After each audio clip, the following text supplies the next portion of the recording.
వచ్చేసామండి, ఏకాంబరేశ్వర స్వామి వారి ఆలయానికి వచ్చేసాము. చూడండి,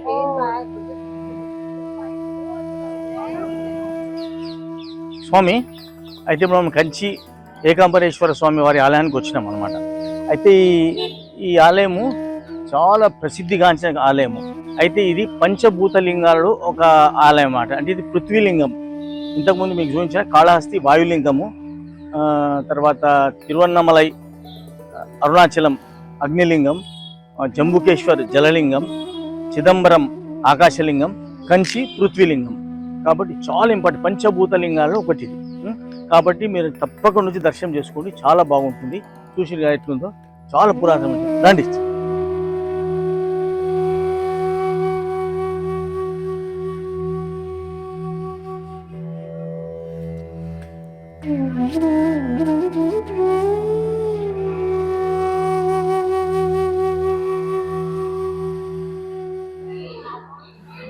చూడండి, మనం ఏకాంబరేశ్వర స్వామి వారి ఆలయానికి వచ్చాము. ఇది పంచభూతలింగాల్లో ఒకటి, పృథ్వీలింగం చెప్పాను కదా ఇంతకుముందు. అయితే ఇందులో నీలాతుండ పెరుమాలని దివ్యదేశం కూడా ఉందన్నమాట.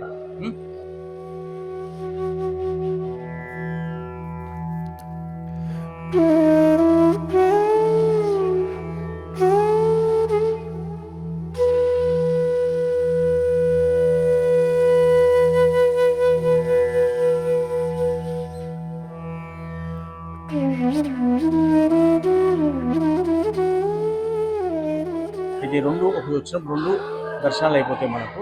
కానీ లోపల పర్మిషన్ లేదు కాబట్టి నేను బయట నుంచి మీకు చూపిస్తున్నాను. లోపల మీకు ఫిగర్ చూపిస్తాను, తర్వాత మీకు చూపిస్తాను. రండి వెళదాము. అంటే జీవితంలో మీకు కొద్దిగా క్లిప్ చూపెడతా, ఆ తర్వాత వెళ్దాం.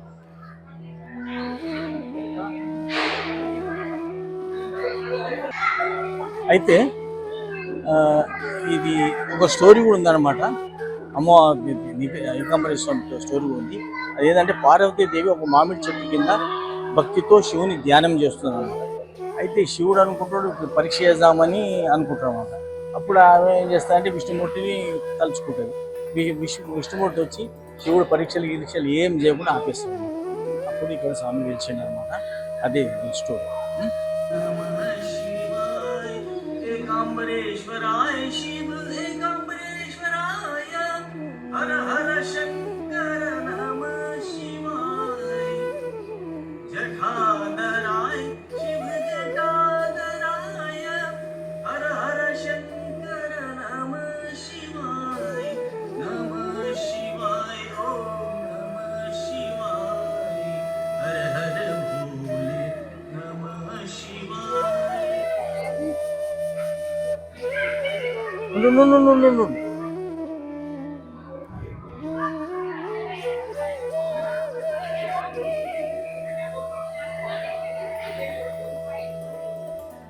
కొలను అండి, ఏకాంబరేశ్వర స్వామి ఆలయంలో కొలను కూడా ఉంది.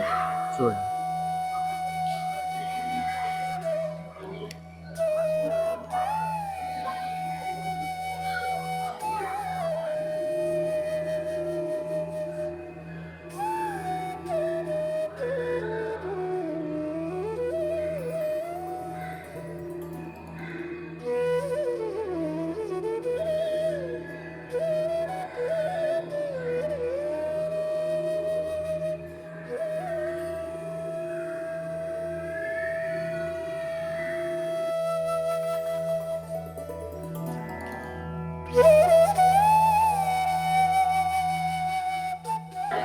ఏకాంబరేశ్వర స్వామి వారి ఆలయాన్ని దర్శనం చేసుకోండి.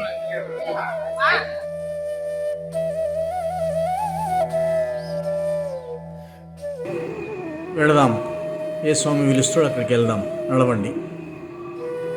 ఇప్పుడు మనము ఏకాంబరేశ్వర స్వామి వారి ఆలయం నుంచి కంచి కామాక్షి అమ్మవారి ఆలయానికి వెళుతున్నాము. ఇది ఒక శక్తిపీఠము. చలో వెళదాం, అంత చూసి చలో.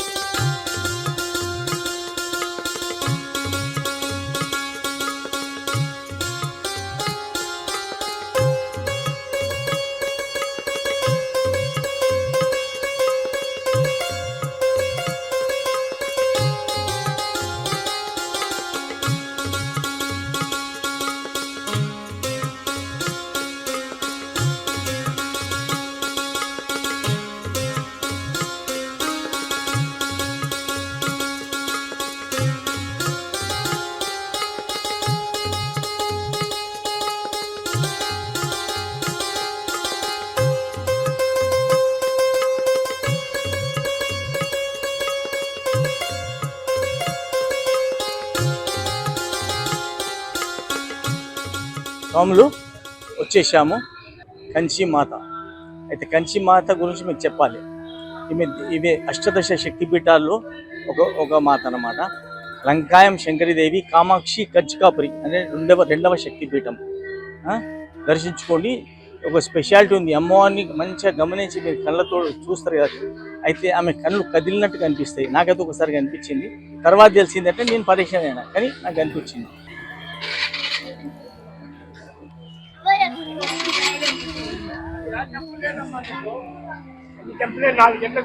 గణేష్ మహారాజ్కి జై. నమస్కారం. యాత్రలో నా పాత్ర మీ అశోక్ కుమార్, కొత్తపల్లి. అయితే ఇప్పుడు మనము కంచి కామాక్షి అమ్మవారి వారి టెంపుల్కి వచ్చాము. కంచి కామాక్షి అమ్మవారు అష్టదశ శక్తిపీఠాలలో రెండవ శక్తిపీఠం అన్నమాట. లంకాయం శంకరీదేవి, కామాక్షి కంచికాపురి. చాలా పవర్ఫుల్ అమ్మవారు. నాకు ఇంతకుముందు చెప్పిన కళ్ళ సంఖ్య చెప్పిన అట్లా అనమాట. అయితే ఇందులో ఒక దివ్య దేశం కూడా ఉంది. కలవార్ పెరుమాల్ అని ఒక దివ్య దేశం కూడా ఉంది అనమాట. ఇది కంచి కామాక్షి వారి అమ్మవారి ఆలయము, శక్తిపీఠము. ఇదే ఆలయంలో నారాయణమూర్తి దివ్య దేశం కూడా ఒకటి ఉందన్నమాట. నడవండి చూద్దాం.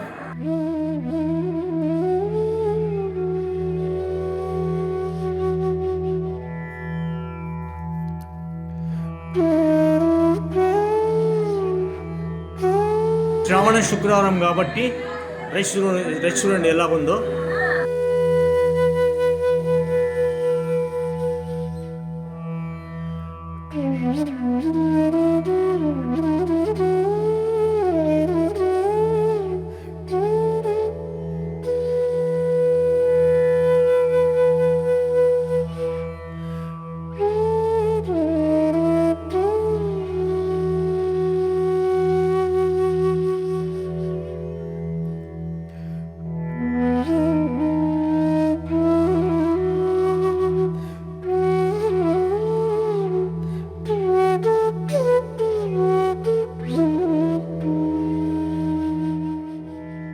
స్వాములు బ్రహ్మాండమైన దర్శనమైంది.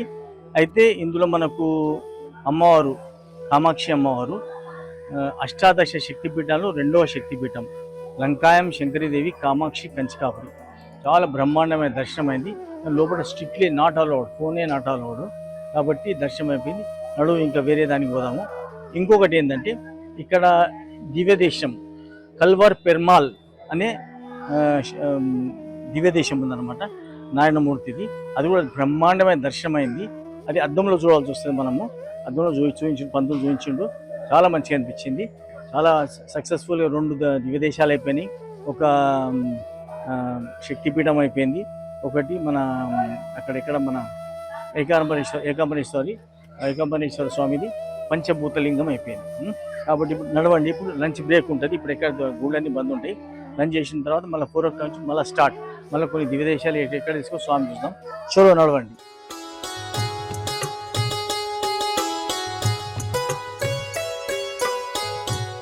మనము కంచి కామాక్షి అమ్మవారి టెంపుల్ నుంచి వరదరాజ స్వామి వారి ఆలయానికి వెళ్తున్నాము. అది కూడా ఒక దివ్యదేశమే. అది 7 కిలోమీటర్లు ఉంటుంది కంచి కామాక్షి అమ్మవారి నుంచి. నడవండి, వెళదాము. ఇప్పుడు మనము వరదరాజ స్వామి వారి దేవస్థానానికి వెళ్తున్నాము. అది కూడా ఒక దివ్యదేశం. అది మీనాక్షి అమ్మవారి టెంపుల్ నుంచి 7 కిలోమీటర్లు ఉంటుంది అన్నమాట. నడవండి, చూద్దాం, నడవండి. జబలో గణేష్ మహారాజ్కి జై. నమస్కారం. యాత్రలో నా పాత్ర మీ అశోక్ కుమార్, కొత్తపల్లి. అయితే ఇప్పుడు మనం వరదరాజ స్వామి వారి దేవస్థానానికి వచ్చినమాట. వరదరాజ స్వామి ఏంటంటే ఇది కూడా ఒక దివ్యదేశం. అయితే ఇదే కంచిలో ఏకాంబరేశ్వర స్వామి, మళ్ళీ తర్వాత కామాక్షి అమ్మవారు, తర్వాత వరదరాజ స్వామి ఉన్నారు. కాబట్టి దీన్ని ముమ్మూర్తి క్షేత్రం అని అంటారు అనమాట. చాలా పురాతనమైన టెంపుల్. స్వామి ఎంత హాయిగా పండుకున్నట్టు చాలా బాగుంటుంది. నడవండి, ఇంక చెప్తాను, నడవండి, పోదాం.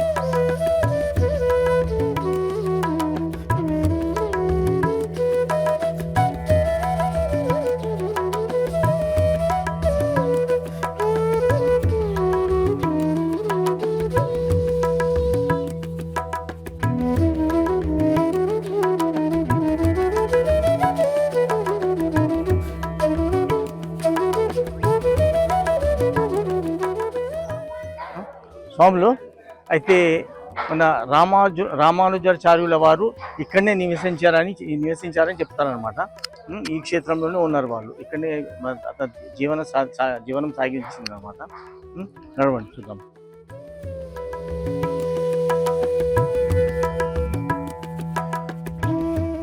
ఇక్కడనే కొలను కూడా ఉందండి, పుష్కరిణి.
చూడండి బంగారు బల్లి.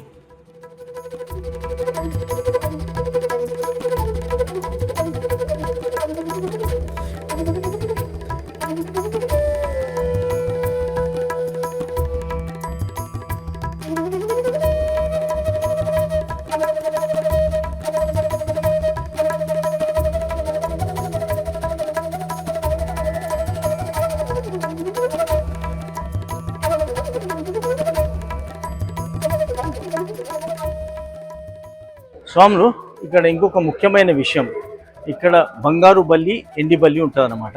అయితే మనము పోయి దాన్ని టచ్ చేస్తే ఇక మనకు బల్లి మీద పడే ఉంటాయి కదా, దోషాలు ఉంటాయి కదా, బల్లి పడితే అదైతుంది, ఇది ఈడ పడితే ఇదైతే, అవన్నీ దోషాలు ఉంటాయి అన్నమాట. కాబట్టి చాలా ఇంపార్టెంట్ ఇది.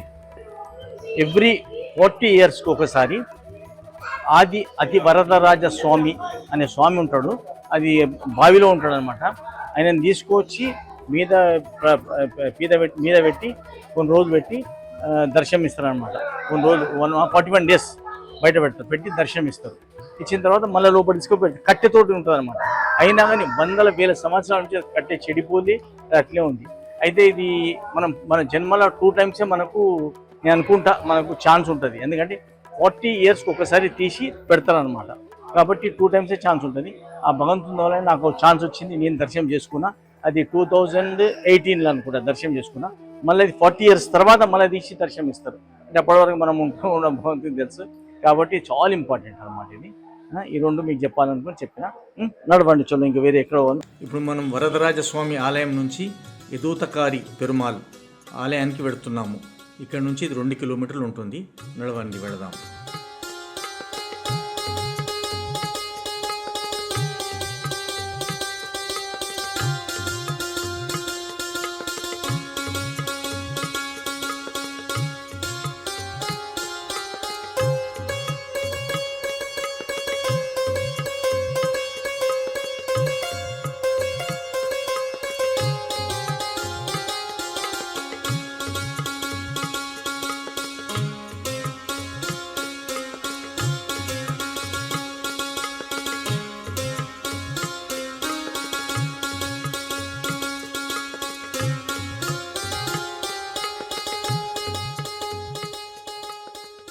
రాజ్కి జై. నమస్కారం. యాత్రలో నా పాత్ర మీ అశోక్ కుమార్, కొత్తపల్లి. అయితే ఇప్పుడు మనము తిరువెక్క, ఇది ఒక దివ్యదేశం. ఇక్కడ యదోతకారి పెరుమాళ్ ఉంటారు అనమాట. అయితే ఇక్కడ యాక్చువల్లీ ఇక్కడది సరస్వతి, బ్రహ్మదేవుని యజ్ఞం చేస్తుంటే సరస్వతీదేవి డిస్టర్బ్ చేస్తుంది పోతే మన విష్ణుమూర్తి వచ్చి అడ్డుకుంటాడు అనమాట. అందుకోసమే అడ్డుకున్నప్పుడు ఇక సరస్వతి దేవి ఓడిపోతుంది కాబట్టి ఆమె వేగవతి నదిగా మారిపోతుంది అనమాట. అది దీని స్టోరీ. అయితే ఇప్పుడు దర్శనం చేసుకుందాం, నడండి పోదాం చూడండి.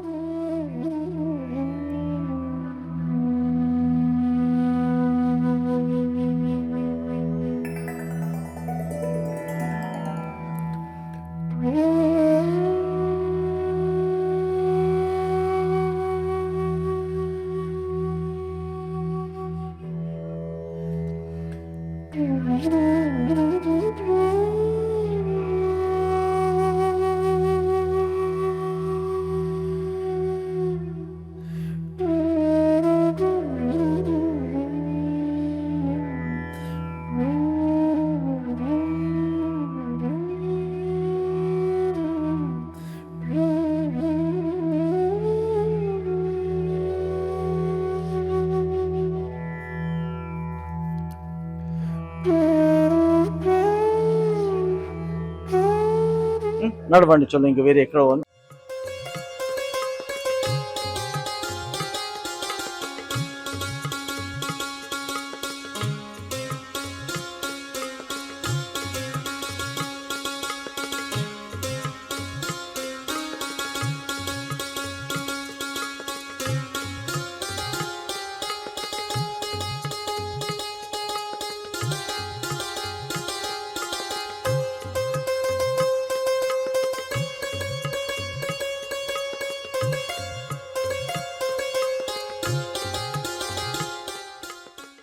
ఇప్పుడు మనము ఎదొత్కారి పెరుమాల్ తిరువెక్కార్ నుండి అష్టభుజ పెరుమాల్ దివ్యదేశంకి వెళుతున్నాము. 1 కిలోమీటర్ ఉంటుంది ఇక్కడ నుంచి ఇక్కడికి.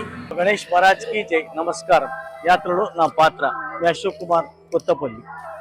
స్వాములు, మనము అష్టభుజగం పెరుమాల్ దివ్యదేశానికి వచ్చినాము. ఇది యదోత్కారి పెరుమాల్ టెంపుల్ నుంచి 1 కిలోమీటర్ ఉంటుంది అనమాట. అయితే దీని స్టోరీ ఏంటంటే, అప్పుడు అలనాడు ఒకనాడు ఏనుగు అనేది ఏనుగు గజేంద్రుడు ఉండే. అయితే ఇక్కడనే కులం ఉండే. ఆ కులంలో డైలీ తామరపూ తీసుకొని పోయి స్వామిని వారి అర్చిస్తుండే. అయితే ఒక దినము ముసలి ఏనుగు కాళ్ళు పట్టేసింది అనమాట. ఆ బాధ తట్టుకోలేక ఆ ఏనుగు నారాయణ నారాయణ రక్షించు అనగానే ఆ నారాయణమూర్తి జట్మన్ వచ్చేసి చక్రంతో ముసలిని దండించి ఈ గజేంద్రుని రక్షిస్తాడనమాట. అందుకోసమే ఈ స్వామి పేరు గజేంద్ర మోక్ష వరదాన్ కూడా అంటారు అనమాట. చాలా మంచి పురాణ గురించి, చాలా మంచి స్టోరీ దానికి. నడవండి పోదాం.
దర్శనం చేసుకోండి, చూడండి ఎంత బాగుందో అమ్మవారు.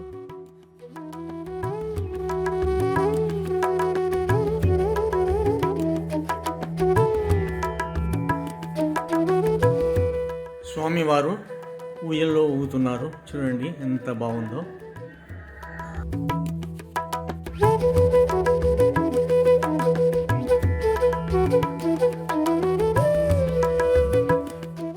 అమ్మవారితో చూడండి ఎంత బాగుందో.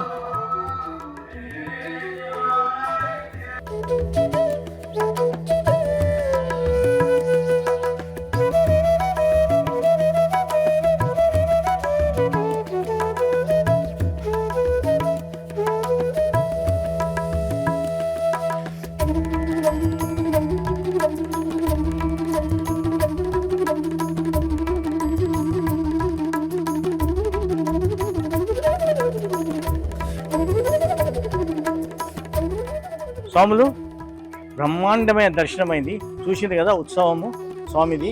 అయితే ప్రతి ఏకాదశి నాడి ఇలా చేస్తారనమాట. అష్టభుజం స్వామిది చాలా మంచి దర్శనమైంది.